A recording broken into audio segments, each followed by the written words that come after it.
Really pleased to introduce Srikanth. Srikanth Iyer is the CEO, founder of HomeLane.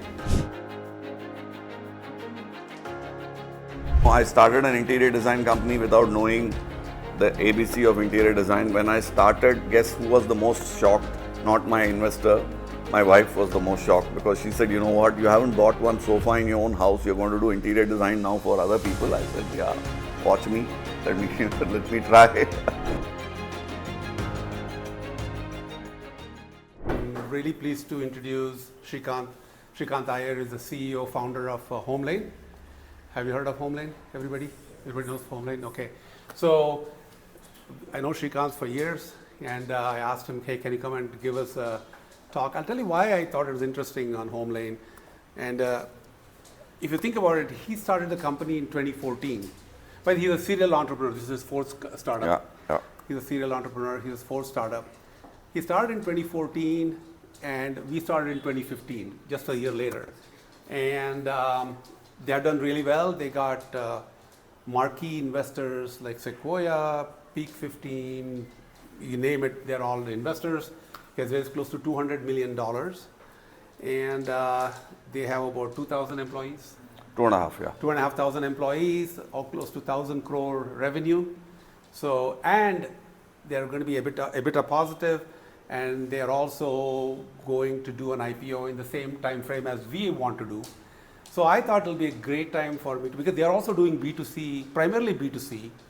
And I wanted Srikanth to illuminate his background and also give us, there are ups and downs. What are the challenges you faced? And also give us some, because our growth right now will be focused on B2C. As you guys know, B2C is where we are focusing. What are the challenges he faces in B2C, like us, and maybe there are things that we learned from this experience? Sure. Take it from here, yeah. Sure. Yeah, no, great to be here. Good to see all of you. Just to give you a quick background, I am from Bangalore. I'm a local boy. I was born here. I've been here all 54 years of my life. Went to a state board school, then went to Joseph's, then went to RVC. So did all the things that, a proper Bangalorean would do. And then I changed the script a little bit. I got a job in Wipro right after college. So I joined them. I was getting about 3 times the money that all my classmates were getting. I was getting 4,500 rupees as salary. This was in '93. I quit in 3 months. Logic was very simple. I, by chance, just opportunistically ran into somebody who wanted to buy computers. And at that time, if you remember, Wipro used to sell software and computers. And the software services had just started. Now, of course, the main business is software services. So he, by mistake, came to the wrong office.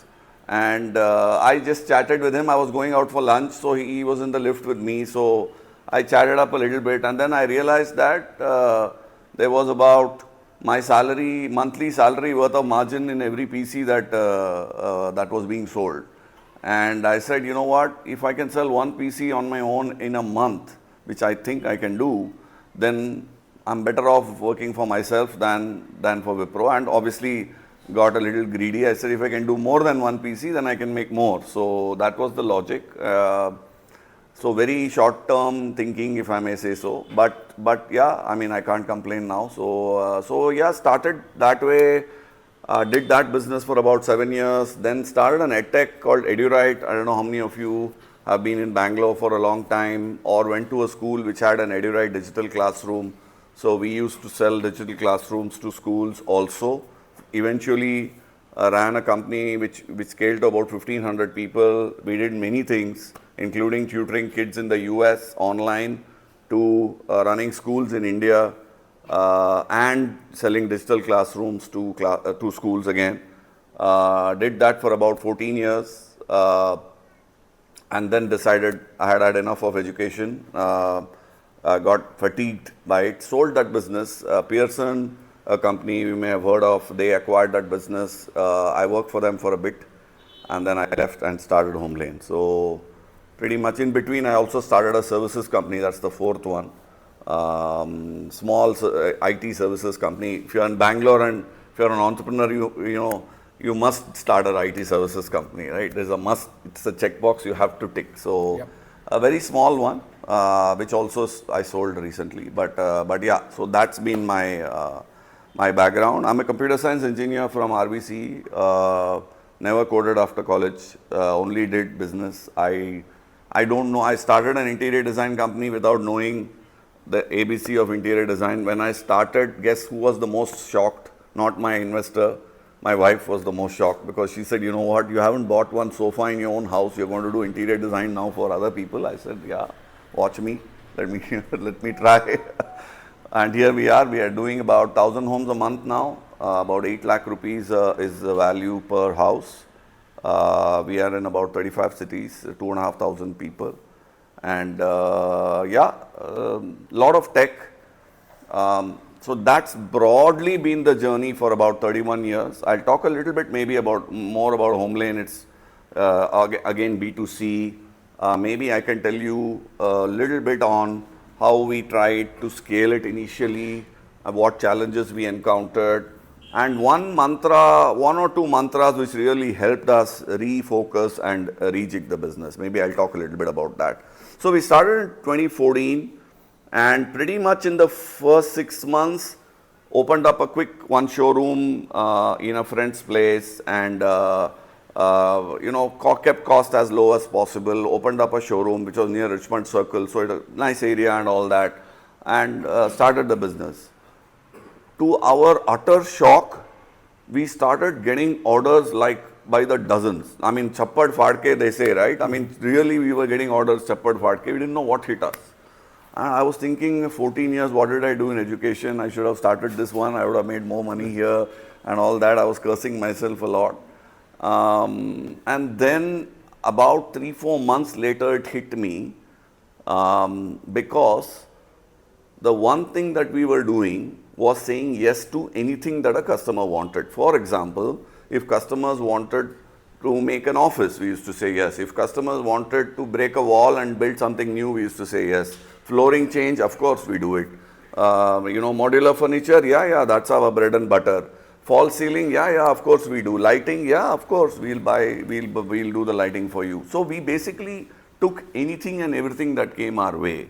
And then too late, I realized. So we were getting orders like 3-4 crores a month. Can you imagine a 6-month-old company already getting orders? So my investors though went bonkers. They said, okay, now we have to open 10 cities in 6 months. That's the target, because people thought, okay, this is like, nobody has seen something like this before. And obviously even I got excited. We opened 6 cities. We didn't open 10. We opened 6 cities in 6 months, first 6 months after we started. And then the shit hit the roof. And how it hit the roof? Because we were getting in orders for about 3-4 crores. We were executing orders for about 30-40 lakhs. Because we could not fulfill the orders because of the sheer diverse requirements that were there and the sheer complexity that was there. So I still remember this. One customer came in, said, hey, you know what, I have a son who's in 5th grade, who loves music. You are making a cot for us. I want it in the shape of a piano. We had taken the order already. We had taken the advance already. So, I mean, I don't know about whether his son slept or not. I couldn't sleep for 2-3 days after that because I didn't know how the hell we were going to make a cot in the shape of a piano. And we obviously failed miserably, and we returned the money. I don't know what happened, but I mean, we lost a lot of money.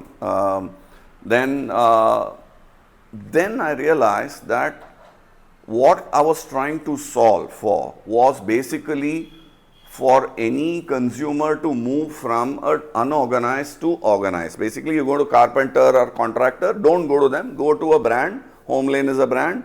We will give you predictability, predictable quality, predictable price. We tell you one price, that will be the price at the end of the project. Otherwise, that's a big problem with, we've all been with carpenters and contractors, right? They start with one price and will end up at almost 2 times that price, right?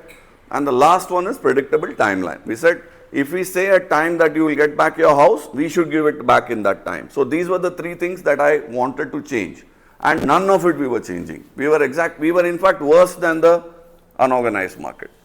And I said, okay, so, it's like you have become one of them kind of a thing. And that realization struck, and that was very humbling, disappointing, crushingly disappointing, not just disappointing. And more importantly, I didn't know what to do next, because, you are getting orders in, but it's a question of time, because if you're only fulfilling 10 to 20% of the orders, the rest of them obviously you're not fulfilling, because either you're disappointing them or you're losing money, or both. Sometimes you lose money and you disappoint the customer. I'm sure it happens even in your case sometimes, right? Yeah. So then I said, no, how am I going to solve this? Thankfully for me, at that time, one of my good friends loaned me a book.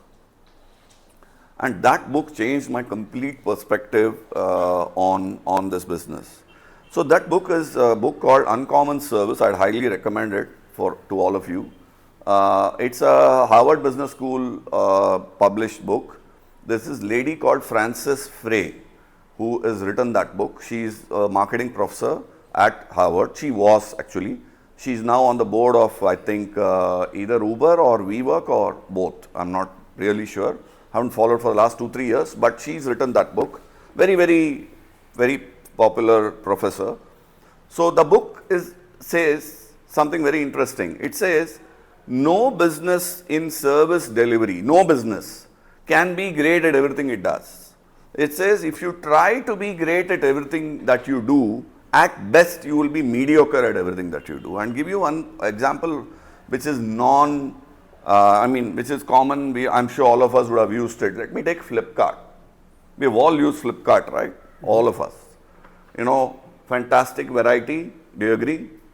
Great prices. Probably, they do price match and all that. Prices typically you are confident that it will be the lowest, correct? And good service. They'll give you 24-hour delivery, 48-hour delivery, right? No extra cost, delivery free beyond some 250 rupees and all of that, right?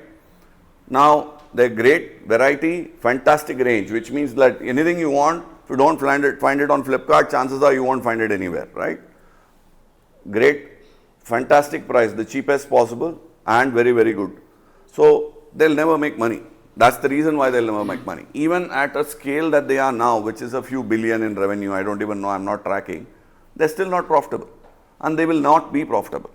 So that is a good example, which is that you can't be great at everything. So you can't be this and be profitable. So the book says, choose what you want to be bad at, not good, but bad at, because only if you're bad at something, you can be great at something which really matters to the customer. And what you want to be great at should matter more to the customer than obviously what you want to be bad at. So that got me thinking. It said, okay, now we wanted to be great at giving predictability to the customer, predictable quality, predictable timeline, predictable budget. If I want that, and that's my North Star, then I have to be bad at something. So then it struck me that variety is what we needed to be bad at. There were enough examples where, take IKEA. We have all heard of IKEA, right? Any idea how many colors they have for their kitchens worldwide? Worldwide. They are in I don't know how many countries. Some 50, 60 countries. Anybody wants to take a guess? How many colors of kitchens they have worldwide? 5. 12. 12. Yeah. So I said, if IKEA can build a business with 12 colors, I can build a business with 50 colors. But typically if you go today to a mom and pop shop or any interior designer, how many colors are you shown? Anybody did interiors recently? You will be shown at least 1,000. 1,000 is the minimum. And that time it used to be about 2,000 colors. So I said, this is crazy. Because that 2,000 colors, you are dependent on 10 different vendors. By the way, one guy doesn't give you 2,000 colors. You are dependent on 10. If one of those vendors fails for whatever reason, then you have failed. So it's basically, it's the speed of the herd, as they say, is the speed of the slowest animal in the herd. Mm-hmm. So that way, here it's the path of whichever one fails, you will also fail. So your dependency needs to be with fewer. So I started thinking about the business differently. So I said we will need to be necessarily bad at variety. So first thing what we did, we said we will stop doing anything which is civil related from today. No more orders in civil. We cannot do it. So there were two approaches to take. One is customer spending 20 lakh rupees. I want all of that 20 lakh to come to me, the share of wallet. The other view is I can never be great at delivering 20 lakh, but I am the best at delivering 8 lakh out of that 20 lakh. I only want that 8 lakh of order, and I will be the best at that 8 lakh of order. Now the only negative there is why should the customer agree? Because from the customer's point of view, they ideally want one neck to catch. One stop. Yeah.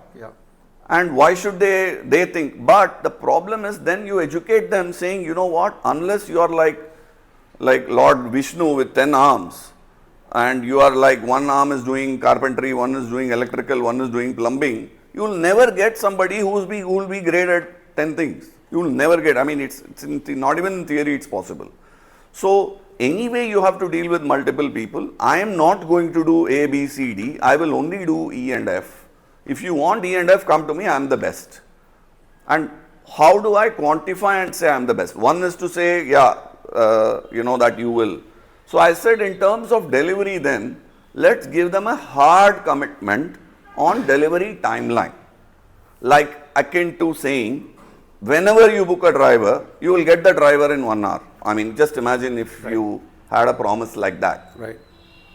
Right? So we said, we will deliver your home in 45 days, otherwise we pay you rent for every day of delay. That was the brand promise. We used to deliver 1 home a week. Today we deliver 30 homes a day. And we still have the same brand promise. But that's because we have significantly decreased what we do in terms of variety. A, we do fewer things. B, even in the things that we do very, very limited catalog, as I say. I started with, we were offering 1500 colors when I realized this. One day I called my designers. I had 30 designers, all working for us then. Today we have about 600. I called all 30 and I told them, from tomorrow we are going to offer 50 colors. 15 of them resigned. They said, this is not going to work. I mean, competition is going to show 1500 colors. I can't show 50, I can't sell the customer. I said, no, I think the proposition is different.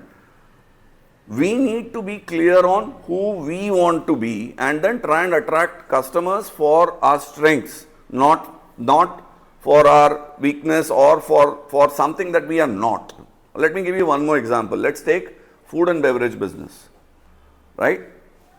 You have, you know, fine dining experiences, Rahm in Oberoi, you go there, it's Chinese, Asian, whatever. You can get any customization. You want any veg, non-veg, made in a certain way. You tell the chef when you go, they will make it as per your requirement and give it to you. They charge you an arm and a leg for it, but they will customize. That's a fine dining. That was one route to take. The other route to take was QSR route. We all go to Garuda Mall, there's a food court there, there's a Wow Momo there. That's also Asian.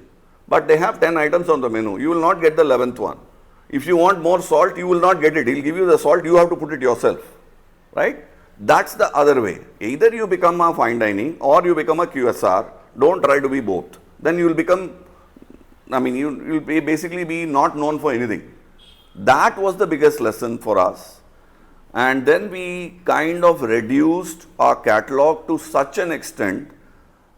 And then this 45-day promise became really big and it became our North Star. It was a very simple rallying point for us. So we said, any home we do, it needs to be delivered in 45 days. So it became a reverse Lakshman Rekha, which is, if I can't deliver the home in 45 days, then I'm not doing that service. So then it's a very simple filter, right? Yeah. So that really helped us scale. We scaled from whatever we were that year, maybe 3-4 crores of revenue, to whatever. This year we will do 1,000 crores of revenue with being profitable in 35 cities. But yeah, it's been, I mean, of course, there have been many more ups and downs, but it will take a long time if I go through all of them. Yeah. But broadly, this was one big pivot that we did. It's not a pivot, it's a completely change your perspective on the business. So basically, you know, try and do fewer things, but do it. Do what matters to the customer, everything else can go take a walk. And I have few more examples, but if you guys are interested, I can talk about it. But of other businesses which have done similarly, Indigo Airlines, let me just take one more. Indigo Airlines, everybody's flown Indigo, I mean at some point in time, right? They are the only profitable airline, 60% market share, we all know the story, youngest one also in the private airlines. They only focused on one thing, getting from point A to point B on time better than competition, that's all. Their food is the worst, I'm sure you agree. They don't have hot food because they can't heat. The weight that they don't want to carry the heating devices in the aircraft. So their aircrafts are lighter and so they can go longer and so cheaper, right? They never ever had business class, which is why I am violently in disagreement with what they're doing now, which is now they're adding business class. I don't know how many of you have seen. Yeah. I think they're going away from their grain, which is not the right thing to do. But they never had it for the last 15 years of their existence, right? So they were very, very focused on what they were, and more importantly, they knew what they were not. I think that's important. That's very, very important. Even the music, if you listen to in Indigo, I don't know if next time you notice, when you go in and when they land back, they'll play a music which kind of subconsciously asking you to get out fast. Meaning, it'll like, the tempo will be like keep increasing. So you also feel like, you want to get out of there right away. And the air hostesses are never over friendly. I mean, we have all been on the jet and the Kingfishers of yesteryears. It's a night and day between that. Only women, for a reason again, because they're lighter, by the way. You know that? No, it's true. I'm not even joking how much of an effect all of this has had. Yeah, everything is designed. It's not by coincidence. It's actually a fantastic example of how razor sharp focus on getting costs down has been. I mean, they do it to the paisa, not even to the rupee. So yeah, so basically again, one more very, very good example of business only focusing on one thing. They said, you want good food, hot dosa, idli, you eat at home and come. I'm not a restaurant. By the way, their revenue is more than revenues of chains, which is that famous chain, RAR, the Barbecue Nation. You know that their revenue, Barbecue Nation, by the way, is listed. Yeah. Their revenue is up on 600-700 crores. The food business of Indigo is bigger than Barbecue Nation. Wow. Just the food business. Yeah. Yeah. And just cold sandwiches. You have a pretty hefty competition in lid space, right? Yeah. How do you guys differentiate there? I'm sure because it's such a high ticket size and such an important transaction for the consumer, they're going to be shopping around. So what has it been your strategy to say one customer comes, hey, lid space is giving me the same thing at 10% less? Yeah, so the only way to solve for that in the longer term, I won't take tactical shorter term measures of discounts and stuff like that, is by having your cost structure being better than competition's, meaning your cost should be the lowest. And that's why my limited catalog philosophy becomes even more important. I'll give you one example. You go to LiveSpace today, you will get laminate options, white, anybody wants to take a guess, white laminate that you would see on your tables. What percentage of all laminates used in globally, you know how much of it is white?